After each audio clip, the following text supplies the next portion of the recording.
PSC ഡയറിയിലേക്ക് സ്വാഗതം. നമ്മളിവിടെ പഠിച്ചുകൊണ്ടിരിക്കുന്നത് കേരള PSCയുടെ 65-ാം വാർഷിക വിശേഷാൽ പതിപ്പിൽ കൊടുത്തിട്ടുള്ള എക്കണോമിക്സ് അഥവാ ധനതത്വ ശാസ്ത്രത്തിലെ ടോപ്പിക്കുകളാണ് പഠിക്കുന്നത്. നമ്മൾ RBI കുറിച്ച് ആദ്യം പഠിച്ചു കഴിഞ്ഞു. നമ്മളിനി പഠിക്കാൻ പോകുന്നത് അതിൻ്റെ ബാങ്കിങ് രീതിയെക്കുറിച്ചിട്ടാണ്. അപ്പോൾ ഇത് വളരെ ഇമ്പോർട്ടൻ്റ് ആയിട്ടുള്ളൊരു ടോപ്പിക്കാണ്, സബ്ജക്റ്റാണ്. അടുത്ത കാലങ്ങളിലായിട്ട് മിക്കവാറും ചോദിക്കാറുണ്ട്. അപ്പോൾ അതുമാത്രമല്ല ഇന്നലെയും ഇന്നുമായിട്ട് ഞാൻ രാവിലെ 5 മണിക്ക് പ്രസ്താവന ചോദ്യങ്ങൾ ഇട്ടിട്ടുണ്ട്. അപ്പോൾ അതിൽ ചോദിച്ചിട്ടുള്ള ചോദ്യങ്ങൾ ഈ സബ്ജക്റ്റുമായിട്ട് കണക്റ്റഡ് ആണ്. നിങ്ങളിത് കണ്ടതിന് ശേഷം ആ ചോദ്യങ്ങൾ ഒന്നുകൂടി വർക്കൗട്ട് ചെയ്ത് നോക്കിയാൽ നിങ്ങൾക്ക് വളരെ ഈസി ആയിട്ട് അനുഭവപ്പെടും. മാത്രമല്ല റാങ്ക് ഫയലുകളിലൊക്കെ കാണാത്ത തരം പോയിന്റുകളൊക്കെ ഇതിനകത്തുണ്ട്. അതുകൊണ്ട് നിങ്ങൾ അവസാനം വരെ കാണാൻ ശ്രമിക്കുക, പ്രയോജനപ്പെടുത്തുക. അപ്പം നമുക്ക് ആദ്യത്തെ ചോദ്യത്തിലേക്ക് നമുക്ക് കിടക്കാം. അതിനു മുമ്പായിട്ട് ഈ ചാനൽ ഇതുവരെ സബ്സ്ക്രൈബ് ചെയ്തിട്ടില്ലെങ്കിൽ നിങ്ങൾ സബ്സ്ക്രൈബ് ചെയ്യുക, ബെല്ലൈക്കൺ എനേബിൾ ചെയ്യുക. കാരണം ഞാൻ എപ്പോൾ അപ്ലോഡ് ചെയ്താലും നിങ്ങൾക്ക് വീഡിയോ ലഭിക്കുന്നതിന് വേണ്ടിയിട്ട് ബെല്ലൈക്കൺ എനേബിൾ ചെയ്യുക. പിന്നെ പ്രസ്താവന ചോദ്യങ്ങളും ഈ സബ്ജക്റ്റുമൊക്കെ ആയിട്ട് ബന്ധപ്പെട്ട പ്ലേലിസ്റ്റ് ക്രിയേറ്റ് ചെയ്തിട്ടുണ്ട്, കറണ്ട് അഫയേഴ്സും എല്ലാം ഉണ്ട്, അത് കാണാൻ ശ്രമിക്കുക. അപ്പോൾ ആദ്യത്തെ പോയിന്റ് ബാങ്കിങ് രംഗത്തെക്കുറിച്ചിട്ടാണ് പറയുന്നത്. ഇന്ത്യയിലെ ആദ്യത്തെ ആധുനിക ബാങ്ക് എന്നറിയപ്പെടുന്നത് ബാങ്ക് ഓഫ് ഹിന്ദുസ്ഥാൻ ആണ്. ബാങ്ക് ഓഫ് ഹിന്ദുസ്ഥാൻ 1770 അല്ലെ, വർഷം 1770.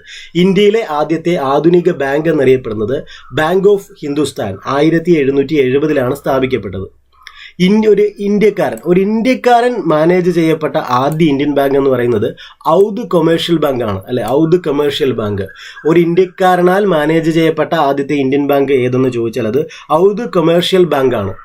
ഇന്ത്യക്കാരുടെ മൂലധനം കൊണ്ട് പ്രവർത്തനം ആരംഭിച്ച ആദ്യത്തെ ബാങ്ക് പഞ്ചാബ് നാഷണൽ ബാങ്ക് ആണ്, PNB. ഇത് നിങ്ങളിപ്പോൾ അറിയാലോ, പഞ്ചാബ് നാഷണൽ ബാങ്ക് കേൾക്കുന്നതാണ്. അതിൻ്റെ പ്രത്യേകത എന്താ? ഇന്ത്യക്കാരുടെ മൂലധനം കൊണ്ട് പ്രവർത്തനം ആരംഭിച്ച ആദ്യ ബാങ്കാണ് പഞ്ചാബ് നാഷണൽ ബാങ്ക്. ഇന്ത്യയിലെ ആദ്യത്തെ ആധുനിക ബാങ്ക് എന്ന് പറയുന്നത് ബാങ്ക് ഓഫ് ഹിന്ദുസ്ഥാൻ ആണ്. ഇന്ത്യക്കാരുടെ മൂലധനം കൊണ്ട് പ്രവർത്തനം ആരംഭിച്ച ആദ്യ bank Punjab national bank. Punjab national bank സ്ഥാപിതമാകുന്ന സമയത്ത് ആസ്ഥാനം ലാഹോറിലായിരുന്നു, അല്ലെ. ലാഹോർ ഇപ്പോൾ പാകിസ്ഥാനിലാണ്. പഞ്ചാബ് നാഷണൽ ബാങ്ക് സ്ഥാപിതമാകുന്ന സമയത്ത് ആസ്ഥാനം ലാഹോറിലായിരുന്നു, ഇപ്പോൾ ലാഹോർ പാകിസ്ഥാനിലാണ്. പഞ്ചാബ് നാഷണൽ ബാങ്കിന്റെ സ്ഥാപകൻ എന്ന് പറയുന്നത് ലാലാ ലജപത് റായ് ആണ്. പഞ്ചാബ് നാഷണൽ ബാങ്കിന്റെ സ്ഥാപകൻ ലാലാ ലജപത് റായ് ആണ്. ഇനി റിസർവ് ബാങ്കിന്റെ സ്ഥാപനങ്ങളെ കുറിച്ചാണ് നമ്മൾ പഠിക്കുന്നത്. വളരെ ഇമ്പോർട്ടൻ്റ് അറിഞ്ഞിരിക്കുക, കറക്റ്റായിട്ട് അറിഞ്ഞിരിക്കുക ഇത്. അപ്പോൾ റിസർവ് ബാങ്ക് മോണിറ്ററി മ്യൂസിയം ഉണ്ട്. റിസർവ് ബാങ്ക് മോണിറ്ററി മ്യൂസിയം അത് മുംബൈയിലാണ്. റിസർവ് ബാങ്കിന്റെ ഹെഡ് ക്വാർട്ടർ മുംബൈയിലാണെന്ന് നമ്മൾ കഴിഞ്ഞ ക്ലാസ്സിൽ പഠിച്ചു, അല്ലെ. റിസർവ് ബാങ്ക് മോണിറ്ററി മ്യൂസിയവും മുംബൈയിലാണ്, അല്ലെ. RBI അക്കാഡമിയും മുംബൈയിലാണ്. അപ്പോൾ മുംബൈയിൽ എന്തൊക്കെയുണ്ട്? Reserve bank monetary museum, reserve bank of India academy, RBI academy, reserve bank monetary museum ഉണ്ട്, RBI അക്കാഡമി ഉണ്ട് മുംബൈയിൽ. ഇനി റിസർവ് ബാങ്ക് മ്യൂസിയം ഉണ്ട്, തെറ്റിപ്പോകരുത്. റിസർവ് ബാങ്ക് മോണിറ്ററി മ്യൂസിയം ചോദിച്ചാൽ അത് മുംബൈയിലാണ്. റിസർവ് ബാങ്ക് മ്യൂസിയം ചോദിച്ചാൽ അത് കൊൽക്കത്തയിലാണ്. റിസർവ് ബാങ്ക് മ്യൂസിയം എന്ന് ചോദിച്ചാൽ Kolkata, reserve bank monetary museum എന്ന് ചോദിച്ചാൽ അത് മുംബൈ. അപ്പോൾ ഒരു ക്ലൂ തരാം. റിസർവ് ബാങ്ക് മോണിറ്ററി എന്ന മാ അക്ഷരം കിടപ്പുണ്ട്, അപ്പോൾ Mumbai. Reserve bank monetary museum Mumbai, കണ്ട, മാ വന്നു. Reserve bank monetary museum Mumbai. Reserve bank museum എന്ന് ചോദിച്ചാൽ Kolkata. Reserve bank monetary museum എന്ന് ചോദിച്ചാൽ മുംബൈയും, വെറും മ്യൂസിയം എന്ന് ചോദിച്ചാൽ അത് കൊൽക്കത്തയും. അപ്പോൾ റിസർവ് ബാങ്ക് സ്റ്റാഫ് കോളേജ് അത് ചെന്നൈയിലാണ്. റിസർവ് ബാങ്ക് സ്റ്റാഫ് കോളേജ് ചെന്നൈയിലാണ്. റിസർവ് ബാങ്ക് സ്റ്റാഫ് കോളേജ് ചെന്നൈയിലും RBI അക്കാഡമി മുംബൈയിലുമാണ്. റിസർവ് ബാങ്ക് സ്റ്റാഫ് കോളേജ് ചെന്നൈയിലും RBI അക്കാഡമി മുംബൈയിലുമാണ്. ഇനി RBI കോളേജ് ഉണ്ട്, RBI college of agricultural banking. RBI college of agricultural banking പൂനെയിലാണ്. RBI college of agricultural banking അത് പൂനെയിലാണ്, പൂനെയിൽ. RBI college of agricultural banking പൂനെയിലാണ്. അപ്പോൾ ഇത് നിങ്ങൾ കൃത്യമായിട്ട് മനസ്സിലാക്കി തന്നെ വെക്കുക. നമുക്ക് അതിൻ്റെ അടുത്ത ബാക്കി ഭാഗം നമുക്ക് നോക്കാം. നിങ്ങൾക്ക് ഞാൻ പങ്കുവയ്ക്കുന്ന വിവരങ്ങൾ നിങ്ങൾക്ക് പ്രയോജനം ചെയ്യുന്നുണ്ടെങ്കിൽ, നിങ്ങൾക്ക് ഈ ക്ലാസ് ഇഷ്ടപ്പെടുന്നുണ്ടെങ്കിൽ നിങ്ങൾ ലൈക്ക് ചെയ്യുക. നിലവിൽ പഞ്ചാബ് നാഷണൽ ബാങ്കിന്റെ ആസ്ഥാനം ന്യൂഡൽഹിയാണ്. അപ്പോൾ ആദ്യം ലാഹോർ ആണെന്ന് പറഞ്ഞു, ലാഹോർ ആയിരുന്നു, അല്ലെ. തുടങ്ങിയ സമയത്ത് ലാഹോർ ആയിരുന്നു. ലാലാ ലജപത് റായ് ആയിരുന്നു അതിൻ്റെ സ്ഥാപകൻ എന്ന് പറഞ്ഞു, അല്ലെ. ഇപ്പൊ പറയുന്നത് നോക്കുക, നിലവിൽ പഞ്ചാബ് നാഷണൽ ബാങ്കിന്റെ ആസ്ഥാനം എന്ന് പറയുന്നത് ന്യൂഡൽഹിയാണ്, അല്ലെ. ഇപ്പൊ എവിടെയാണ്? ന്യൂഡൽഹിയിലാണ്. ഇനി RTGS അല്ലെ, നമ്മൾ ഓൺലൈൻ ട്രാൻസ്ഫർ നടത്തുമ്പോൾ അതിനകത്ത് കണ്ടിട്ടുണ്ട് RTGS എന്ന് കണ്ടിട്ടുണ്ട് അല്ലെ. RTGS എന്താണ് അതിന്റെ പൂർണ്ണരൂപം? റിയൽ ടൈം ഗ്രോസ് സെറ്റിൽമെന്റ് എന്നാണ് RTGSന്റെ പൂർണ്ണരൂപം. Real time gross settlement RTGS അല്ലെ. RTGS, NEFT, നമ്മൾ പൈസ ഓൺലൈൻ ട്രാൻസാക്ഷൻ നടത്താൻ നേരത്തെ കണ്ടിട്ടില്ലേ, NEFT, അതേപോലെ RTGS. അപ്പോൾ RTGS എന്ന് പറഞ്ഞാൽ റിയൽ ടൈം ഗ്രോസ് സെറ്റിൽമെന്റ് എന്നാണ്. ഇന്ത്യയിലെ ആദ്യത്തെ യൂണിവേഴ്സൽ ബാങ്ക് എന്നറിയപ്പെടുന്നത് ICICI ആണ്. ഇന്ത്യയിലെ ആദ്യത്തെ യൂണിവേഴ്സൽ ബാങ്ക് ICICI. ഇന്ത്യയിലെ ആദ്യത്തെ യൂണിവേഴ്സൽ ബാങ്കാണ് ICICI. NEFT നെഫ്റ്റ് എന്നറിയപ്പെടും. NEFT ഞാനിപ്പോൾ പറഞ്ഞല്ലേ, RTGS, NEFT ആ ട്രാൻസാക്ഷൻ ചെയ്യുന്ന ആ ഒരു ടേംസ് ആണ്. NEFT അതിൻ്റെ പൂർണ്ണരൂപം എന്താണെന്ന് നോക്കാം. NEFTയുടെ പൂർണ്ണരൂപം നാഷണൽ ഇലക്ട്രോണിക് ഫണ്ട് ട്രാൻസ്ഫർ എന്നാണ്. NEFT national electronic funds transfer, അതാണ് NEFT, national electronics fund transfer. ഈ അബ്രീവിയേഷൻസ് ഒക്കെ നിങ്ങൾ ഓർത്തിരിക്കണം. NEFT, RTGS എന്നുള്ള അബ്രീവിയേഷൻസ് ഒക്കെ ഓർത്തിരിക്കണം. അതൊക്കെ ചിലപ്പോൾ ചേരുംപടി ചേർക്കാനോ അല്ലെങ്കിൽ ചോദ്യമായിട്ട് വന്നേക്കാം. ശരിയായ ബാങ്കിങ് സൗകര്യമില്ലാത്ത സ്ഥലങ്ങളിൽ ബാങ്കിങ് സൗകര്യങ്ങൾ ലഭ്യമാക്കുക എന്ന ലക്ഷ്യത്തോടെ രൂപവൽക്കരിച്ച ബാങ്കുകളാണ് പേയ്മെന്റ് ബാങ്കുകൾ അല്ലെ. പേയ്മെന്റ് ബാങ്കുകൾ ഈ അടുത്തിടെ കോവിഡിനൊക്കെ ശേഷമാണ് പേയ്മെന്റ് ബാങ്ക് എന്നൊരു ഐഡിയോളജി വന്നതല്ലേ. നമ്മൾ സ്ഥിരമായിട്ട് കേൾക്കാൻ തുടങ്ങിയതും അതിനുശേഷമാണ്. എയർടെല്ലിന്റെ പേയ്മെന്റ് ബാങ്ക് അല്ലെ നമ്മൾ കേൾക്കാൻ തുടങ്ങിയത്. അപ്പൊ എന്താണ് പേയ്മെന്റ് ബാങ്കുകൾ? അത് ഇത്രയേ ഉള്ളൂ. ശരിയായ ബാങ്കിങ് സൗകര്യമില്ലാത്ത സ്ഥലങ്ങളിൽ ബാങ്കിങ് സൗകര്യങ്ങൾ ലഭ്യമാക്കുക എന്ന ലക്ഷ്യത്തോടെ രൂപവൽക്കരിച്ച ബാങ്കുകളാണ് പേയ്മെന്റ് ബാങ്കുകൾ എന്നറിയപ്പെടുന്നത്. ഇനി ബാങ്കിങ് റെഗുലേഷൻ ആക്ട് നടപ്പാക്കിയ വർഷം 1949 ആണ്. അത് നമ്മൾ പഠിച്ചല്ലേ. 1949 ബാങ്കിങ് റെഗുലേഷൻ ആക്ട് അല്ലെ. ബാങ്കിങ് റെഗുലേഷൻ ആക്ട് നടപ്പിലാക്കിയത്. അതേപോലെ നാഷണലൈസേഷൻ നടക്കുന്നത് 1949 ബാങ്കിങ് റെഗുലേഷൻ ആക്ട് നടപ്പിലാക്കിയത് 1949 അല്ലെ. ബാങ്ക് നാഷണലൈസ് ചെയ്യുന്ന സമയത്തെ RBI ഗവർണർ CD ദേശ്മുഖ് ആണ്. ഇതൊക്കെ നമ്മൾ കഴിഞ്ഞ ക്ലാസ്സിൽ പഠിച്ചതാണ്. അപ്പോൾ അടുത്തൊരു പോയിന്റാണ്, പൊതുമേഖലാ ബാങ്കുകളുടെ ചെയർമാൻമാരെ തിരഞ്ഞെടുക്കുന്നത് ആരാണ്? അത് ബാങ്ക്സ് ബോർഡ് ബ്യൂറോ ആണ്. ബാങ്ക്സ് ബോർഡ് ബ്യൂറോ ആണ് പൊതുമേഖലാ ബാങ്കുകളുടെ ചെയർമാൻമാരെ തിരഞ്ഞെടുക്കുന്നത്. അത് ബാങ്ക്സ് ബോർഡ് ബ്യൂറോ ആണ്. BBB അല്ലെ. ബാങ്ക്സ് ബോർഡ് ബ്യൂറോ ആണ് പൊതുമേഖലാ ബാങ്കുകളുടെ ചെയർമാൻമാരെ തിരഞ്ഞെടുക്കുന്നത്. അടുത്തൊരു പോയിന്റ്, ചെറുകിട വായ്പകളുടെ നിയന്ത്രകൻ. ഇത് ഇങ്ങനെ തന്നെ പഠിക്കണം കേട്ടോ. ചെറുകിട വായ്പകളുടെ നിയന്ത്രകൻ നബാർഡാണ്. ചിലപ്പോൾ ചേരുംപടി ചേർക്കാൻ ചോദിക്കാം. വായ്പകളുടെ നിയന്ത്രകൻ അതാരാണ്? വായ്പകളുടെ നിയന്ത്രകൻ റിസർവ് ബാങ്ക് ഓഫ് ഇന്ത്യ ആണ് അല്ലെ. ചെറുകിട വായ്പകളുടെ നിയന്ത്രകൻ നബാർഡാണ്. ഞാൻ പറഞ്ഞു, അപ്പൊ ചേരുംപടി ചേർക്കാനൊക്കെ ചോദിക്കാൻ പറ്റുന്ന ചോദ്യങ്ങളാണ്. ചെറുകിട വായ്പകളുടെ നിയന്ത്രകൻ നബാർഡ്. ചെറുകിട വായ്പകളുടെ നിയന്ത്രകൻ നബാർഡ്. ഇനി കോർ ബാങ്കിങ് സിസ്റ്റം എന്ന് നിങ്ങളിപ്പോൾ കേൾക്കുന്നുണ്ടല്ലേ. കോർ ബാങ്കിങ് സിസ്റ്റം എന്താണ്? കോർ ബാങ്കിങ് സിസ്റ്റത്തിലെ കോർ എന്നത് കൊണ്ട് അർത്ഥമാക്കുന്നത് അല്ലെങ്കിൽ എന്താണ് അതിന്റെ പൂർണ്ണരൂപം? കോർ അതിൽ C എന്ന് പറഞ്ഞാൽ സെൻട്രലൈസ്ഡ് എന്നാണ് അല്ലെ. കോർ. O എന്ന് പറഞ്ഞാൽ online.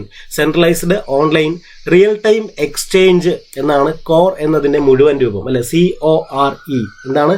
Centralised online real time exchange, അതാണ് കോർ. അപ്പൊ ഇനിയിപ്പോൾ കോർ ബാങ്കിങ് എന്ന് കേൾക്കുമ്പോൾ നിങ്ങൾക്ക് അറിയാലോ എന്താണ് core banking. Centralised online real time exchange ആണ് കോർ എന്നതുകൊണ്ട് അർത്ഥമാക്കുന്നത്. Centralised online real time exchange. ഇനി തേർഡ് വിൻഡോ, ഇത് നിങ്ങൾ കേട്ടിട്ടുള്ള ഒരു പദമാണ്. തേർഡ് വിൻഡോ എന്ന ആ ഒരു പദം സൂചിപ്പിക്കുന്നത് ലോകബാങ്കിനെയാണ് അല്ലെ. Third window. ഇനി തേർഡ് വിൻഡോ എന്ന പദം കേട്ടാൽ എന്ത് എന്ന് മനസ്സിലാക്കണം? ലോകബാങ്ക്. തേർഡ് വിൻഡോ എന്ന പദവുമായി ബന്ധപ്പെട്ട അന്താരാഷ്ട്ര സ്ഥാപനമാണ് ലോകബാങ്ക്. ഇന്ത്യയിലെ വിവിധ സംസ്ഥാനങ്ങളിൽ പ്രാദേശിക ബാങ്കിംഗ് സേവനങ്ങൾ നൽകാനായി സ്ഥാപിച്ച ബാങ്കുകളാണ് റീജിയണൽ റൂറൽ ബാങ്കുകൾ അഥവാ RRB എന്നറിയപ്പെടും. ഇന്ത്യയിലെ വിവിധ സംസ്ഥാനങ്ങളിൽ പ്രാദേശിക ബാങ്കിംഗ് സേവനങ്ങൾ നൽകാനായി സ്ഥാപിച്ച ബാങ്കുകളാണ് റീജിയണൽ റൂറൽ ബാങ്കുകൾ.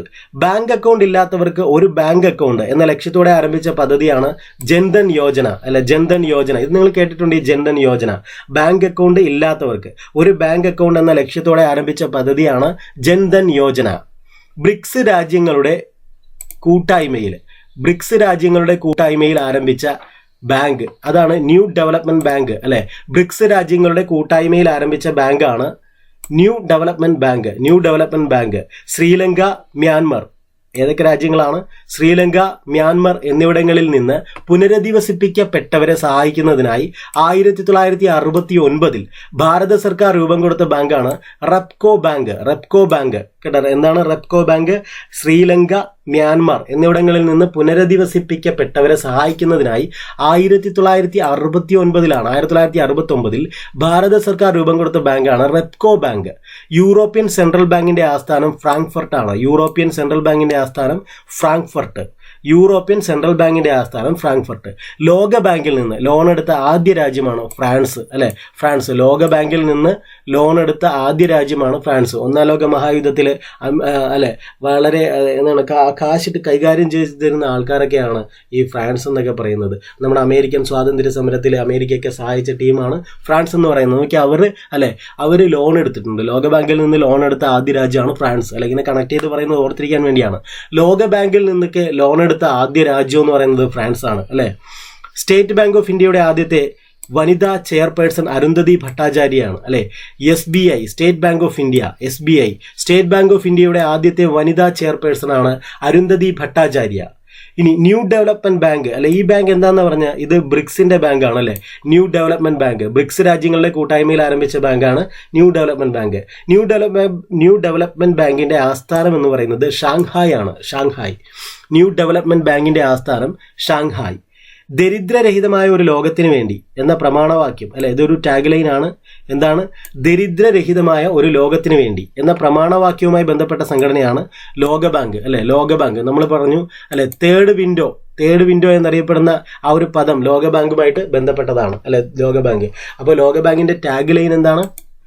ദരിദ്രരഹിതമായ ഒരു ലോകത്തിന് വേണ്ടി എന്നാണ്, അല്ലെ? ലോകബാങ്ക് കടം കൊടുക്കാറുണ്ട്, നമ്മൾ കടം എടുക്കാറുണ്ട്, അല്ലെ? അപ്പോൾ national institute of bank management എവിടെയാണ്? അത് പൂനെയിലാണ്. National institute of bank management പൂനെയിലാണ്. ഗ്രാമീണ മേഖലകളിലും നഗരമേഖലകളിലും ഏറ്റവും കൂടുതൽ ബാങ്ക് ശാഖകളുള്ള സംസ്ഥാനം ഉത്തർപ്രദേശാണ്. ഗ്രാമീണ മേഖലയായാലും നഗരമേഖലയായാലും, അല്ലെ? ഗ്രാമീണ മേഖലകളിലും നഗരമേഖലകളിലും ഏറ്റവും കൂടുതൽ ബാങ്ക് ശാഖകളുള്ള സംസ്ഥാനം എന്ന് പറയുന്നത് ഉത്തർപ്രദേശാണ്. നിങ്ങൾ ജസ്റ്റ് ഇതൊക്കെ ഇൻഫർമേഷൻ ആണ്, ജസ്റ്റ് വെറുതെ ആ ഒരു ഇൻഫർമേഷൻ എന്ന നിലയിൽ കേട്ടാൽ തന്നെ മനസ്സിലാകും.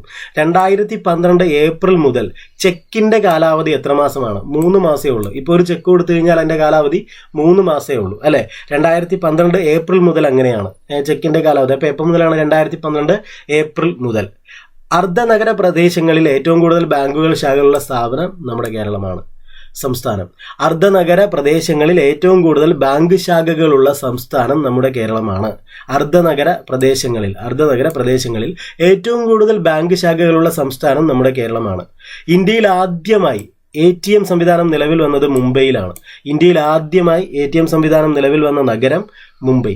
ഇന്ത്യയിലെ ആദ്യത്തെ മ്യൂച്വൽ ഫണ്ടായ യൂണിറ്റ് ട്രസ്റ്റ് ഓഫ് ഇന്ത്യ സ്ഥാപിതമായത് 1964 ഇന്ത്യയിലെ ആദ്യത്തെ മ്യൂച്വൽ ഫണ്ടായ യൂണിറ്റ് ട്രസ്റ്റ് ഓഫ് ഇന്ത്യ സ്ഥാപിതമായ വർഷം 1964. ഇനി ATM കാർഡിലെ അക്കങ്ങളുടെ എണ്ണം 16. ചിലരൊക്കെ ഇപ്പോഴായിരിക്കും അത് അറിയുന്നില്ലേ, 16 ഉണ്ടായിരുന്നു, അല്ലേ?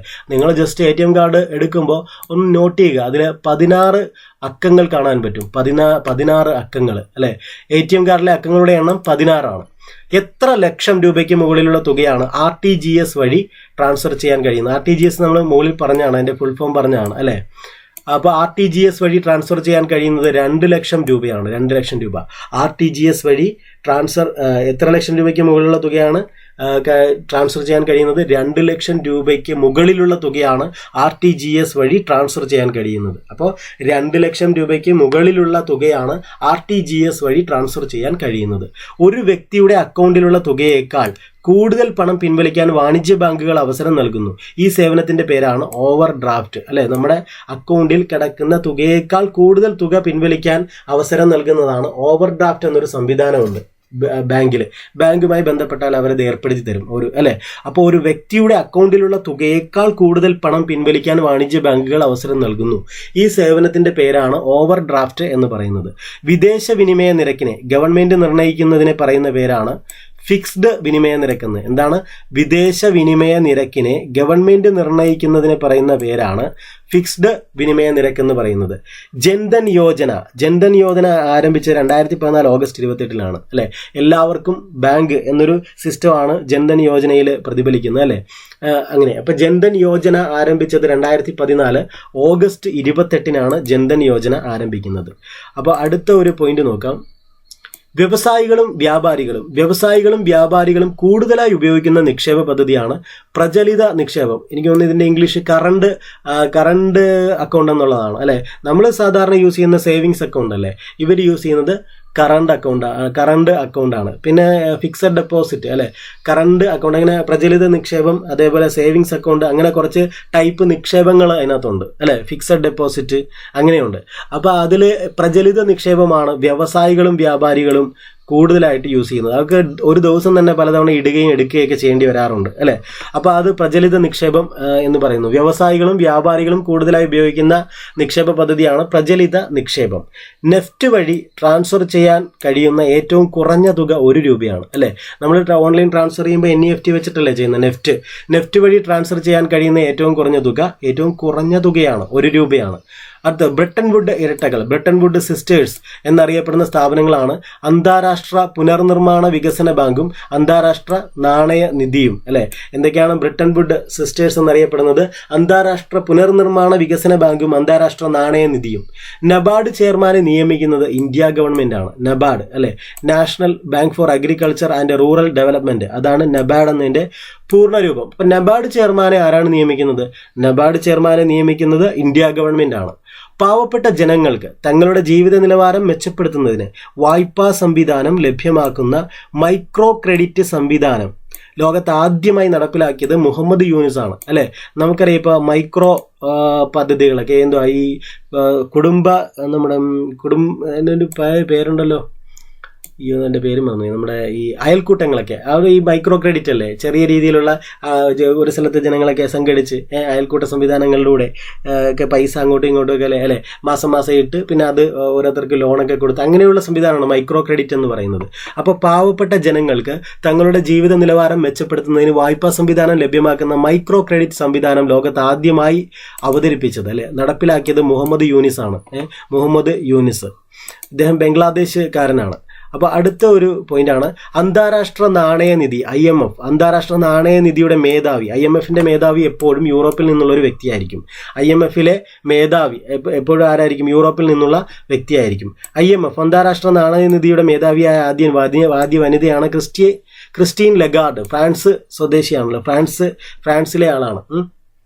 അന്താരാഷ്ട്ര നാണയനിധിയുടെ അഥവാ IMFന്റെ മേധാവിയായ ആദ്യ വനിതയാണ് ക്രിസ്റ്റീൻ ലഗാർഡ്, ഫ്രാൻസ്.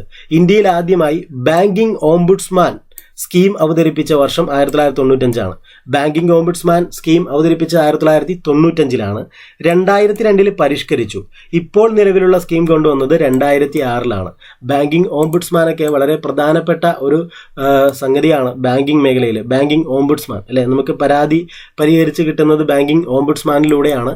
അപ്പോൾ ഇന്ത്യയിൽ ആദ്യമായി ബാങ്കിംഗ് ഓംബുഡ്സ്മാൻ സ്കീം അവതരിപ്പിച്ചത് 1995 2002 പരിഷ്കരിച്ചു. 2006 അത് ഇപ്പോഴുള്ള സ്കീം കൊണ്ടുവന്നിട്ടുള്ളത് 2006 ഇനി ലീഡ് ബാങ്ക് സ്കീം എന്നൊരു സ്കീമുണ്ട്. ലീഡ് ബാങ്ക് സ്കീം ഞാൻ പറഞ്ഞു, ഈ നമ്മൾ എക്കണോമിക്സ് പഠിക്കുമ്പോൾ കുറേ ടേംസ് ഉണ്ട്, അതൊക്കെ എഴുതി വെക്കണം. ലീഡ് ബാങ്ക് സ്കീം നിലവിൽ വന്നത് 69 ലീഡ് ബാങ്ക് സ്കീം നിലവിൽ വന്നത് 69 80 നമ്മുടെ ബാങ്ക് ദേശസാൽക്കരിക്കുന്നതെന്ന് നമുക്കറിയാം അല്ലെ.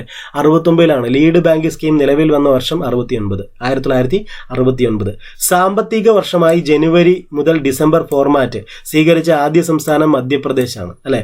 സാമ്പത്തിക വർഷമായി ജനുവരി ഡിസംബർ ഫോർമാറ്റ് സ്വീകരിച്ച ആദ്യ സംസ്ഥാനം മധ്യപ്രദേശാണ് അല്ലെ. നമുക്കറിയാം 2020-21 മുതൽ ഇപ്പൊ ഈ ജനുവരി ഡിസംബർ ഫോർമാറ്റ് അല്ല, പകരം ഏപ്രിൽ ടു മാർച്ച് ഫോർമാറ്റ് ആണ് 2020-21 മുതൽ നമ്മൾ ഫോളോ അപ്പ് ചെയ്യുന്നത്. 2020-21 മുതൽ RBI അല്ലെ, റിസർവ് ബാങ്ക് ഫോളോ അപ്പ് ചെയ്യുന്നത് ഏത് ഫോർമാറ്റ് ആണ്? April to March format. ഇവിടെ പറയുന്നത് സാമ്പത്തിക വർഷമായി ജനുവരി ഡിസംബർ ഫോർമാറ്റ് സ്വീകരിച്ച ആദ്യ സംസ്ഥാനം എന്ന് പറയുന്നത് മധ്യപ്രദേശ് ആണെന്നാണ് പറയുന്നത്. സാമ്പത്തിക വർഷമായിട്ട് ജനുവരി ഡിസംബർ ഫോർമാറ്റ് സ്വീകരിച്ച ആദ്യ സംസ്ഥാനം മധ്യപ്രദേശ് അല്ലേ.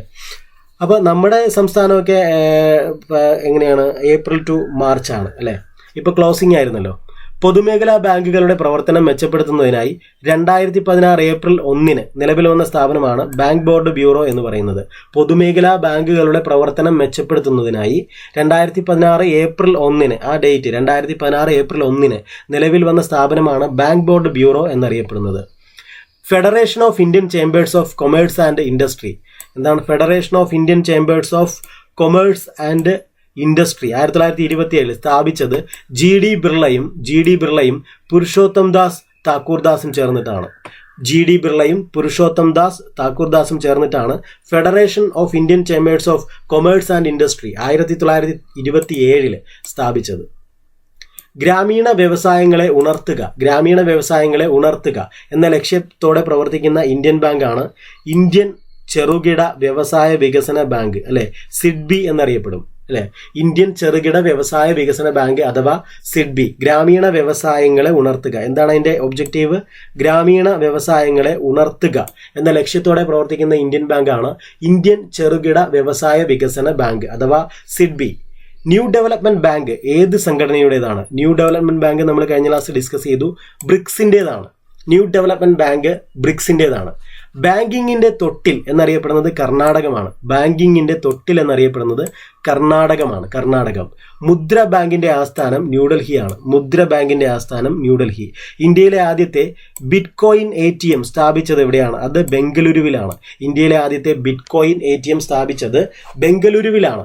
ഇന്ത്യയിലെ ആദ്യത്തെ ബാങ്കിംഗ് റോബോട്ട് ലക്ഷ്മി എന്നാണ് അത് അറിയപ്പെടുന്നത്. ഇന്ത്യയിലെ ആദ്യത്തെ ബാങ്കിംഗ് റോബോട്ട് അറിയപ്പെടുന്നത് ലക്ഷ്മി എന്നാണ്. സിറ്റി യൂണിയൻ ബാങ്കാണ് അവതരിപ്പിച്ചിട്ടുള്ളത്. City union bank. ഇന്ത്യയിലെ ആദ്യത്തെ banking robot Lakshmi, city union bank. ഇന്ത്യയിലെ രണ്ടാമത്തെ ബാങ്ക് ഏതെന്ന് ചോദിച്ചാൽ അത് ജനറൽ ബാങ്ക് ഓഫ് ഇന്ത്യയാണ്. 1786. ഇന്ത്യയിലെ ആദ്യത്തെ ആധുനിക രീതിയിലുള്ള ബാങ്ക് നമുക്കറിയാം, അങ്ങനെയാണ് നമ്മൾ പഠിച്ചു തുടങ്ങിയത്. Bank of Hindustan 1770. ഇത് ജനറൽ ബാങ്ക് ഓഫ് ഇന്ത്യ 1786. ഇന്ത്യയിലെ രണ്ടാമത്തെ ബാങ്കാണ് ജനറൽ ബാങ്ക് ഓഫ് ഇന്ത്യ. അടുത്തത് ഇന്ത്യയിലെ ഏറ്റവും വലിയ സ്വകാര്യ ബാങ്ക് എന്നറിയപ്പെടുന്നത് HDFC ആണ്. ഇന്ത്യയിലെ ഏറ്റവും വലിയ സ്വകാര്യ ബാങ്ക് HDFC. നമ്മളീ പഠിക്കുന്നത് PSCയുടെ 65ാം വാർഷിക വിശേഷാൽ പതിപ്പിലെ വിവരങ്ങളാണ്. അപ്പോൾ ഇവിടെ കൊടുത്തിട്ടുള്ള ആ പുസ്തകത്തിലെ വിവരങ്ങൾ ഞാൻ നിങ്ങൾക്ക് ഡീറ്റെയിൽ ചെയ്ത് എടുത്തു തരുന്നേ ഉള്ളൂ. ചിലപ്പോൾ ഈ പുസ്തകത്തിൽ കൊടുത്തിരിക്കുന്ന ഫാക്റ്റുകളുമായിട്ട് നിങ്ങളുടെ കയ്യിലിരിക്കുന്ന റാങ്ക് ഫയലുമായിട്ടൊക്കെ വ്യത്യാസം ഉണ്ടാകും. ആ പോയിന്റുകളൊക്കെ അങ്ങോട്ടും ഇങ്ങോട്ടും വ്യത്യാസം ഉണ്ടാകും. അപ്പോൾ അത് നിങ്ങൾക്ക് സംശയം തോന്നിയാൽ അല്ലെ കണ്ടാലും നിങ്ങൾ കമൻറ്റ് ചെയ്ത് അറിയിക്കുക. അപ്പോൾ ഇത്തരത്തിൽ നിങ്ങൾക്ക് സംശയം തോന്നുന്ന പോയിന്റുകൾ പരീക്ഷയ്ക്ക് വന്നാൽ എന്ത് ചെയ്യുമെന്ന് ചോദിച്ചാൽ നിങ്ങൾ ചെയ്യേണ്ടത് ഇതിനോടൊപ്പം തന്നെ മുൻവർഷ ചോദ്യങ്ങൾ നിങ്ങൾ പ്രാക്ടീസ് ചെയ്യുക. അപ്പോൾ ആ മുൻവർഷ ചോദ്യങ്ങളിൽ അതേ ചോദ്യത്തിന് എന്തുത്തരമാണോ PSC കൊടുത്തിരുന്നത് ഇനിയും അത് തന്നെ വരാൻ സാധ്യതയുള്ളൂ. ഞാനിപ്പോൾ നിങ്ങൾക്ക് പഠിപ്പിച്ചു തരുന്നത് ഈ പുസ്തകത്തിലുള്ള വിവരങ്ങൾ നിങ്ങൾക്ക് മനസ്സിലാക്കി തരുന്നേ ഉള്ളൂ. അപ്പോൾ നിങ്ങളങ്ങനെ മിസ്മാച്ച് കാണുന്ന പോയിന്റുകൾ കമൻറ്റ് ചെയ്ത് അറിയിക്കുക. അപ്പോൾ എനിക്ക് അറിയാവുന്നതാണെങ്കിൽ തീർച്ചയായിട്ടും അടുത്ത ക്ലാസ്സിൽ ഞാനത് കൃത്യമായിട്ട് നോക്കി മനസ്സിലാക്കിയിട്ട് പറഞ്ഞു തരാം. റിസർവ് ബാങ്ക് ഓഫ് ഇന്ത്യ നിലവിൽ വന്നത് 1935 അല്ലേ? റിസർവ് ബാങ്ക് ഓഫ് ഇന്ത്യ നിലവിൽ വന്നത് RBI act 1934 reserve bank of India act 1934 അല്ലേ? റിസർവ് ബാങ്ക് ഓഫ് ഇന്ത്യ നിലവിൽ വരുന്നത് 1935. ഏത് ബാങ്കിന്റെ ഇന്റഗ്രേറ്റഡ് ഡിജിറ്റൽ ബാങ്കിങ് പ്ലാറ്റ്ഫോം ആണ് യോനോ അല്ലെ?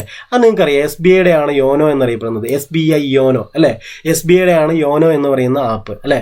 അപ്പോൾ ഏത് ബാങ്കിന്റെ ഇന്റഗ്രേറ്റഡ് ഡിജിറ്റൽ ബാങ്കിങ് പ്ലാറ്റ്ഫോം ആണ് യോനോ? അത് സ്റ്റേറ്റ് ബാങ്ക് ഓഫ് ഇന്ത്യ, SBIയുടേത്. സ്റ്റേറ്റ് ബാങ്ക് ഓഫ് ഇന്ത്യയുടെ പ്രാഥമിക രൂപം ഏതു പേരിലാണ് അറിയപ്പെടുന്നത്? സ്റ്റേറ്റ് ബാങ്ക് ഓഫ് ഇന്ത്യയുടെ പ്രാഥമിക രൂപം അറിയപ്പെടുന്നത് ബാങ്ക് ഓഫ് കൊൽക്കത്ത എന്നാണ്. 1806 bank of Kolkata 1806 bank of Kolkata എന്നാണ് അതിന്റെ പ്രാഥമിക രൂപം അറിയപ്പെടുന്നത്. കേരളത്തിലെ ഏറ്റവും കൂടുതൽ ശാഖകളുള്ള പൊതുമേഖലാ വാണിജ്യ ബാങ്കാണ് SBI, state bank of India. കേരളത്തിലെ ഏറ്റവും കൂടുതൽ ശാഖകളുള്ള പൊതുമേഖലാ വാണിജ്യ ബാങ്കാണ് SBI. NABARD, national bank for agriculture and rural technology. നബാർഡിന്റെ ആപ്തവാക്യം എന്ന് പറയുന്നത് നഗരങ്ങളുടെ പിന്തുണയോടെ ഗ്രാമങ്ങളുടെ പുനർജീവനം അല്ലെ? നഗരങ്ങളുടെ പിന്തുണയോടെ ഗ്രാമങ്ങളുടെ പുനർജീവനം, അതാണ് നബാർഡ് എന്ന നബാർഡിന്റെ ആപ്തവാക്യം. നബാർഡ് സ്ഥാപിതമാകുന്ന സമയത്ത് ഇന്ത്യൻ പ്രധാനമന്ത്രി ആരാണെന്ന് ചോദിച്ചാൽ അത് ഇന്ദിരാഗാന്ധിയാണ് അല്ലെ? നബാർഡ് സ്ഥാപിതമാകുന്ന സമയത്ത് ഇന്ത്യൻ പ്രധാനമന്ത്രി ഇന്ദിരാഗാന്ധിയാണ്. ഇനി ഇമ്പീരിയൽ ബാങ്ക് ഓഫ് ഇന്ത്യ ഇപ്പോൾ അറിയപ്പെടുന്ന പേര് സ്റ്റേറ്റ് ബാങ്ക് ഓഫ് ഇന്ത്യ എന്നാണ്, SBI. അപ്പോൾ SBIയുടെ പഴയ പേരാണ് ഇമ്പീരിയൽ ബാങ്ക് ഓഫ് ഇന്ത്യ അല്ലെ? ഇമ്പീരിയൽ ബാങ്ക് ഓഫ് ഇന്ത്യ എന്ന് പണ്ട് അറിയപ്പെട്ടിരുന്നത് സ്റ്റേറ്റ് ബാങ്ക് ഓഫ് ഇന്ത്യയാണ്. ഇമ്പീരിയൽ ബാങ്ക് ഓഫ് ഇന്ത്യയുടെ ആസ്ഥാനം അത് മുംബൈ ആണ്. ഇമ്പീരിയൽ ബാങ്ക് ഓഫ് ഇന്ത്യയുടെ ആസ്ഥാനം മുംബൈ ആണ്. അപ്പോൾ അതിൻ്റെ ബാക്കി പോയിന്റ് നമുക്ക് നോക്കാം. നിങ്ങളെ ചാനൽ നിങ്ങൾക്ക് ഇഷ്ടപ്പെടുന്നുണ്ടെങ്കിൽ നിങ്ങൾ തീർച്ചയായിട്ടും നിങ്ങൾ ലൈക്ക് ചെയ്യണം. പിന്നെ ഇവിടെ അപ്ലോഡ് ചെയ്യുന്ന എല്ലാ വീഡിയോസിൻ്റെയും പരീക്ഷ നമ്മൾ ടെലഗ്രാം ചാനലിൽ നടത്താറുണ്ട്. അപ്പോൾ ടെലഗ്രാം ചാനലിൽ ജോയിൻ ചെയ്യുക. അപ്പോൾ അടുത്തൊരു പോയിന്റ് നമുക്ക് നോക്കാം. അടുത്തൊരു പോയിന്റ് എന്ന് പറയുന്നത് ഇന്ത്യയിൽ ആഗോളവൽക്കരണം ആരംഭിച്ച വർഷം 1991. നമുക്കറിയാമല്ലേ, ആഗോളവൽക്കരണം, ഉദാരവൽക്കരണം, അതേപോലെ സ്വകാര്യവൽക്കരണം, ഈ 3 കാര്യങ്ങൾ നടന്നിട്ടുണ്ട് അല്ലേ. ന്യൂ എക്കണോമിക് പോളിസിയുടെ ഭാഗമായിട്ട്, പുത്തൻ സാമ്പത്തിക നയത്തിൻ്റെ ഭാഗമായിട്ട് ആഗോളവൽക്കരണവും ഗ്ലോബലൈസേഷൻ അല്ലെ, പ്രൈവറ്റൈസേഷൻ, ലിബറലൈസേഷൻ ഒക്കെ നടന്നിട്ടുണ്ട്. അത് 1991. ഇമ്പീരിയൽ ബാങ്ക് ഓഫ് ഇന്ത്യയുടെ ചെയർമാനായ ആദ്യ ഇന്ത്യക്കാരൻ സർ ബദരിദാസ് ഗോയങ്കയാണ്. Sir Badridas Goenka 1933. Imperial bank of India, imperial bank of ഇന്ത്യയുടെ ചെയർമാനായ ആദ്യ ഇന്ത്യക്കാരൻ സർ ബദരിദാസ് ഗോയങ്കയാണ്. ഇമ്പീരിയൽ ബാങ്ക് ഓഫ് ഇന്ത്യയുടെ സ്ഥാപകനായ ബ്രിട്ടീഷ് സാമ്പത്തിക വിദഗ്ധനാണ് ജോൺ മെയ്നാർഡ് കെയ്ൻസ് എന്ന് പറയുന്നത്. ഇമ്പീരിയൽ ബാങ്ക് ഓഫ് ഇന്ത്യയുടെ സ്ഥാപകനായ ബ്രിട്ടീഷ് സാമ്പത്തിക വിദഗ്ധനാണ് ജോൺ മെയ്നാർഡ് കെയ്ൻസ് എന്നറിയപ്പെടുന്നത്. റൂറൽ ഇൻഫ്രാസ്ട്രക്ചർ ഡെവലപ്മെന്റ് ഫണ്ട് നിയന്ത്രിക്കുന്നത് ഏത് ബാങ്കാണ്? അത് നബാർഡാണ്. നബാർഡ് നിയന്ത്രിക്കുന്നത് എന്താണ് നിയന്ത്രിക്കുന്നത്? റൂറൽ ഇൻഫ്രാസ്ട്രക്ചർ ഡെവലപ്മെന്റ് ഫണ്ടാണ്. റൂറൽ ഇൻഫ്രാസ്ട്രക്ചർ ഡെവലപ്മെന്റ് ഫണ്ട് നിയന്ത്രിക്കുന്നത് നബാർഡാണ്. വിദേശ വ്യാപാരവുമായി ബന്ധപ്പെട്ട് സ്ഥാപിതമായ ഇന്ത്യയിലെ ഉന്നത സാമ്പത്തിക സ്ഥാപനമാണ് എക്സിം ബാങ്ക് എന്നറിയപ്പെടുന്നത്. വിദേശ വ്യാപാരവുമായി ബന്ധപ്പെട്ട് സ്ഥാപിതമായ ഇന്ത്യയിലെ ഉന്നത സാമ്പത്തിക സ്ഥാപനമാണ് ഈ എക്സിം ബാങ്ക്. ഇത്ര ഉള്ളതാണ്, വിദേശ വ്യാപാരമായിട്ട് കണക്ട് ചെയ്താൽ മതി. അപ്പോൾ വിദേശ വ്യാപാരം എന്ന് എവിടെയെങ്കിലും കണ്ടാൽ അത് എക്സിം ബാങ്കാണ് അത് കൈകാര്യം ചെയ്യുന്നത്. അതാണ് കീവേഡ്. വിദേശ വ്യാപാരം, എക്സിം ബാങ്ക്. വിദേശ വ്യാപാരവുമായി ബന്ധപ്പെട്ട് സ്ഥാപിതമായ ഇന്ത്യയിലെ ഉന്നത സാമ്പത്തിക സ്ഥാപനമാണ് എക്സിം ബാങ്ക്. അർബൻ സഹകരണ ബാങ്കിൽ നിന്ന് സ്മോൾ ഫിനാൻസ് ബാങ്കായി അംഗീകാരം ലഭിച്ച ആദ്യത്തെ ബാങ്കാണ് ശിവാലിക് ബാങ്ക്. അർബൻ സഹകരണ ബാങ്കിൽ നിന്ന് സ്മോൾ ഫിനാൻസ് ബാങ്കായി അംഗീകാരം ലഭിച്ച ആദ്യത്തെ ബാങ്കാണ് ഏത്? ശിവാലിക് ബാങ്ക്. അക്കൗണ്ടിൽ പണമില്ലാതെ തന്നെ സാധനങ്ങളും സേവനങ്ങളും വാങ്ങാൻ ബാങ്കുകൾ നൽകുന്ന സംവിധാനമാണ് ക്രെഡിറ്റ് കാർഡ് അല്ലേ. നമ്മൾ കൃത്യമായിട്ട് നമുക്കൊരു സാലറി ഒക്കെ ഉണ്ട്, അല്ലെങ്കിൽ നമുക്ക് കൃത്യമായിട്ട് നമ്മൾ ബാങ്കിൻ്റെ ഇടപാട് ന്യായമായി ചെയ്യുന്ന ഒരാളാണെങ്കിൽ ബാങ്ക് ഇങ്ങോട്ട് വിളിച്ചിട്ട് പറയും അല്ലേ, നിങ്ങൾക്കൊരു ക്രെഡിറ്റ് കാർഡ് നിങ്ങൾക്ക് ഏർപ്പെടുത്തിയിട്ടുണ്ട്, വന്ന് മേടിക്കുന്നു. അവരങ്ങ് ഉറപ്പിച്ച് ക്രെഡിറ്റ് കാർഡ് നിങ്ങൾക്ക് റെഡിയാണ്, വന്ന് മേടിക്കുമെന്ന് പറയാറുണ്ട് അല്ലേ. നമ്മുടെ കയ്യിലിരിക്കുന്നത് ഡെബിറ്റ് കാർഡാണ്, ATM കാർഡ്, ഡെബിറ്റ് കാർഡ് അല്ലേ. ക്രെഡിറ്റ് കാർഡ് തരാമെന്ന് പറയും. ആ ക്രെഡിറ്റ് കാർഡ് എന്താണ്? അക്കൗണ്ടിൽ പണമില്ലാതെ തന്നെ സാധനങ്ങളും സേവനങ്ങളും വാങ്ങാൻ ബാങ്കുകൾ നൽകുന്ന സംവിധാനമാണ് ക്രെഡിറ്റ് കാർഡ് അല്ലേ. കൂടുതൽ സ്നേഹം കൊണ്ടല്ല, നമ്മൾ കാശ് കിട്ടുമ്പോൾ അത് അവർ പറയുന്നതിനുള്ളിൽ തിരിച്ചിടണം, അല്ലെ അതിൻ്റെ പലിശ കൊടുക്കേണ്ടി വരും അല്ലേ. അപ്പോൾ അക്കൗണ്ടിൽ പണമില്ലാതെ തന്നെ സാധനങ്ങളും സേവനങ്ങളും വാങ്ങാൻ ബാങ്കുകൾ നൽകുന്ന സംവിധാനമാണ് ക്രെഡിറ്റ് കാർഡ് എന്ന് പറയുന്നത്. ഇന്ത്യയിലെ കേന്ദ്രീയ ബാങ്കിന്റെ പേരാണ് reserve bank of India, RBI. ഇന്ത്യയിലെ കേന്ദ്രീയ ബാങ്കിന്റെ പേര് reserve bank of India, RBI. IFSC കോഡിലെ അക്കങ്ങളുടെ എണ്ണം 11. മുമ്പൊരു പരീക്ഷയ്ക്ക് ഇത് ചോദിച്ചിട്ടുണ്ട്. ഇനിയും അറിയാൻ പാടില്ലെങ്കിൽ IFSC കോഡൊക്കെ നമ്മൾ സ്ഥിരമായിട്ട് ഇപ്പോൾ നമ്മൾ അറിയാം. IFSC കോഡ് നമ്മൾ അക്കൗണ്ട് പറഞ്ഞു കൊടുക്കുമ്പോൾ നമ്മളത് പറഞ്ഞു കൊടുക്കാറുണ്ട്, അല്ലെ ചോദിക്കാറുണ്ട് IFSC കോഡ് എന്താണെന്ന്. അപ്പോൾ IFSC കോഡിലെ അക്കങ്ങളുടെ എണ്ണം നോട്ട് ചെയ്തിട്ടുണ്ടാവില്ല, അത് 11 എണ്ണമാണ് അല്ലേ. ATM കാർഡിലെ നമ്പർ 16 എണ്ണമുണ്ട്. അതേപോലെ IFSC കോഡിലെ അക്കങ്ങളുടെ എണ്ണം 11 ആണ്. ഇനി പോസ്റ്റ് ഓഫീസ് സേവിങ്സ് ബാങ്ക് സംവിധാനം എന്താണ്? പോസ്റ്റ് ഓഫീസ് സേവിങ്സ് ബാങ്ക് സംവിധാനം ഇന്ത്യയിൽ ആരംഭിച്ചത് 1882 ഏപ്രിൽ 1 മുതലാണ്. 1882 ഏപ്രിൽ 1 മുതൽ. ലോകത്താദ്യമായി ചെക്ക് ക്ലിയറിംഗ് ആരംഭിച്ച രാജ്യം ഇംഗ്ലണ്ടാണ്. ചെക്ക് ക്ലിയറിംഗ് ആരംഭിച്ച രാജ്യം ഇംഗ്ലണ്ടാണ്, ലണ്ടനിൽ അല്ലെ. ഇംഗ്ലണ്ട്, ലണ്ടനിലെ. ലോകത്താദ്യമായി ചെക്ക് ക്ലിയറിംഗ് ആരംഭിച്ച രാജ്യം ഇംഗ്ലണ്ട്, ലണ്ടനിലെ. ബാങ്കിംഗ് ഓംബുഡ്സ്മാന്റെ ഔദ്യോഗിക കാലാവധി എന്ന് പറയുന്നത് 3 വർഷമാണ്. ബാങ്കിംഗ് ഓംബുഡ്സ്മാന്റെ ഔദ്യോഗിക കാലാവധി 3 വർഷം. IDFC ബാങ്കിന്റെ പുതിയ പേരാണ് IDFC first bank. IDFC first bank അല്ലെ. IDFC ബാങ്കിന്റെ പുതിയ പേര് IDFC ഫസ്റ്റ് ബാങ്ക് എന്നാണ്. ബാങ്ക് ജീവനക്കാർക്കായി നയി ദിശ എന്ന പദ്ധതി, ബാങ്ക് ജീവനക്കാർക്കായി നയി ദിശ എന്ന പദ്ധതി ആരംഭിച്ച ബാങ്കാണ് SBI എന്ന് പറയുന്നത്. ബാങ്ക് ജീവനക്കാർക്കായി നയി ദിശ എന്ന പദ്ധതി ആരംഭിച്ച ബാങ്ക് SBI ആണ്. നബാർഡിന്റെ ആദ്യ ചെയർമാൻ M രാമകൃഷ്ണയ്യയാണ്. നബാർഡിന്റെ ആദ്യ ചെയർമാൻ M രാമകൃഷ്ണയ്യ. ബാങ്കിതര സ്ഥാപനങ്ങൾ നടത്തുന്ന ATMകൾ ഏത് പേരിൽ അറിയപ്പെടുന്നു? അത് വൈറ്റ് ലേബൽ ATM എന്നാണ്. White label ATM. ബാങ്കിതര സ്ഥാപനങ്ങൾ, അതായത് ബാങ്ക് അല്ലാതെ ATM പലരും നടത്താറുണ്ടല്ലോ. അപ്പോൾ അത്തരം ATMകൾ അറിയപ്പെടുന്നത് വൈറ്റ് ലേബൽ ATM എന്നാണ്. ബാങ്കിതര സ്ഥാപനങ്ങൾ നടത്തുന്ന ATMകൾ അറിയപ്പെടുന്ന പേര് വൈറ്റ് ലേബൽ ATM എന്നാണ്. സ്റ്റേറ്റ് ബാങ്ക് ഓഫ് ഇന്ത്യയുടെ ആദ്യ ചെയർമാൻ ജോൺ മത്തായി ആയിരുന്നു അല്ലെ. സ്റ്റേറ്റ് ബാങ്ക് ഓഫ് ഇന്ത്യയുടെ ആദ്യ ചെയർമാൻ ജോൺ മത്തായി ആയിരുന്നു. അന്റാർട്ടിക്കയിൽ ശാഖ തുറന്ന ആദ്യ ഇന്ത്യൻ ബാങ്കാണ് അലഹബാദ് ബാങ്ക്. അന്റാർട്ടിക്കയിൽ ശാഖ തുറന്ന ആദ്യ ഇന്ത്യൻ ബാങ്കാണ് അലഹബാദ് ബാങ്ക്. അന്റാർട്ടിക്കയിൽ എവിടെയാണ്? ഇവിടെയെങ്ങുമല്ല, അന്റാർട്ടിക്കയിൽ അല്ലേ. മുദ്രാ ബാങ്കിന്റെ ലക്ഷ്യം എന്താണ്? മുദ്ര, ഏകമുദ്ര, ദ്വിമുദ്ര ആണ്? മുദ്ര കാണിക്കുകയാണോ? അല്ല. മുദ്രാ ബാങ്കിന്റെ ലക്ഷ്യം എന്ന് പറയുന്നത് ചെറുകിട വായ്പ നൽകലാണ്. ചെറുകിട വായ്പ നൽകൽ. മുദ്രാ ബാങ്കിന്റെ ലക്ഷ്യം ചെറുകിട വായ്പ നൽകൽ. അതിൽ 3 ടൈപ്പ് സ്കീമുകളുണ്ട്. ശിശു, കിഷോർ, തരുൺ അല്ലെ. മുദ്ര യോജനയ്ക്ക് കീഴിൽ 3 സ്കീമുകളുണ്ട്. ശിശു, കിഷോർ, തരുൺ. ഇന്ത്യയിലെ ബാങ്കിംഗ് മേഖലയുടെ വളർച്ചയിലെ ആദ്യ ഘട്ടമായി വിശേഷിപ്പിക്കുന്നത് 1770. ബാങ്ക് ഓഫ് ഹിന്ദുസ്ഥാൻ സ്റ്റാർട്ട് ചെയ്യുന്നത് 1770 ആണ് അല്ലെ. 1770 മുതൽ 1969 വരെയാണ് ബാങ്കിംഗ് മേഖല അല്ലെ, ബാങ്കിംഗ് മേഖലയുടെ വളർച്ചയിലെ ആദ്യ ഘട്ടം എന്ന് വിശേഷിപ്പിക്കപ്പെടുന്നത്. ഇന്ത്യയിലെ ബാങ്കിംഗ് മേഖലയുടെ വളർച്ചയിലെ ആദ്യ ഘട്ടമായി വിശേഷിപ്പിക്കപ്പെടുന്നത് 1770 മുതൽ 1969 വരെയാണ്. 1969 ആദ്യമായിട്ട് നമ്മുടെ ബാങ്കുകൾ എന്താ പറയുക, അത് നാഷണലൈസ് ചെയ്യുന്നത് അല്ലേ. അത് നമ്മൾ പഠിക്കുന്നുണ്ട്. ഇന്ത്യയിലെ ആദ്യത്തെ സമ്പൂർണ്ണ ബാങ്കിംഗ് സംസ്ഥാനമായി കേരളത്തെ പ്രഖ്യാപിച്ചത് 2007 ഇന്ത്യയിലെ ആദ്യത്തെ സമ്പൂർണ്ണ ബാങ്കിംഗ് സംസ്ഥാനമായി കേരളത്തെ പ്രഖ്യാപിച്ച വർഷം 2007. ഇന്ത്യയിലെ ആദ്യത്തെ സമ്പൂർണ്ണ ബാങ്കിംഗ് സംസ്ഥാനമാണ് കേരളം അല്ലേ. സമ്പൂർണ്ണ ബാങ്കിംഗ് സംസ്ഥാനമാണ് കേരളം. ഇന്ത്യയിലെ ഏറ്റവും വലിയ റീജിയണൽ റൂറൽ ബാങ്ക് അത് കേരള ഗ്രാമീൺ ബാങ്കാണ്. ഇന്ത്യയിലെ ഏറ്റവും വലിയ regional rural bank Kerala Gramin bank, RRB. ഇന്ത്യയിലെ ഏറ്റവും വലിയ regional rural bank Kerala Gramin ബാങ്കാണ്. കേരളത്തിൽ നബാർഡിന്റെ റീജിയണൽ ഓഫീസ് തിരുവനന്തപുരത്ത്. ദീർഘകാലാടിസ്ഥാനത്തിൽ കർഷകർക്ക് ആവശ്യമായ വായ്പ കുറഞ്ഞ നിരക്കിൽ നൽകുന്നതിന് വേണ്ടി സ്ഥാപിച്ച ബാങ്കാണ് ഭൂവികസന ബാങ്ക്. എന്താണ്? ദീർഘകാലാടിസ്ഥാനത്തിൽ കർഷകർക്ക് ആവശ്യമായ വായ്പ കുറഞ്ഞ നിരക്കിൽ നൽകുന്നതിന് വേണ്ടി സ്ഥാപിച്ച ബാങ്കാണ് ഭൂവികസന ബാങ്ക് എന്ന് പറയുന്നത്. അപ്പോൾ നമുക്ക് ഇന്ന് ഇത്രയും കൊണ്ട് നിർത്താം. ബാക്കി നമുക്ക് അടുത്ത ക്ലാസ്സിൽ പഠിക്കാം. അപ്പോൾ ഞാൻ ഇന്നലെയും ഇന്നുമായിട്ട് പ്രസ്താവന ചോദ്യങ്ങൾ ഇട്ടിട്ടുണ്ട്. അപ്പോൾ നിങ്ങളത് കറക്റ്റായിട്ട് നിങ്ങൾ ഈ 2 ക്ലാസ്സുകൾ ഇന്നലെ ഇന്നുമായിട്ട് വൈകിട്ടും ഇട്ടിട്ടുണ്ട് അല്ലേ. രാവിലെ 5 മണിക്ക് പ്രസ്താവന ചോദ്യങ്ങളും ഇട്ടിട്ടുണ്ട്. വൈകിട്ട് 7 മണിക്ക് അതുമായി ബന്ധപ്പെട്ട സബ്ജക്റ്റ് എക്കണോമിക്സ് ഇട്ടിട്ടുണ്ട്. നിങ്ങളിത് കണ്ടതിന് ശേഷം അത് പ്രാക്ടീസ് ചെയ്താൽ നിങ്ങൾക്ക് എളുപ്പമായിരിക്കും. നിങ്ങൾക്കൊരു കോൺഫിഡൻസ് കൂടും, ഒരു സന്തോഷമൊക്കെ തോന്നും. അപ്പോൾ നിങ്ങൾ ചാനൽ സപ്പോർട്ട് ചെയ്യുക, ലൈക്ക് ചെയ്യുക, കമൻറ്റ് ചെയ്യുക, സുഹൃത്തുക്കൾക്ക് ഷെയർ ചെയ്യുക. താങ്ക്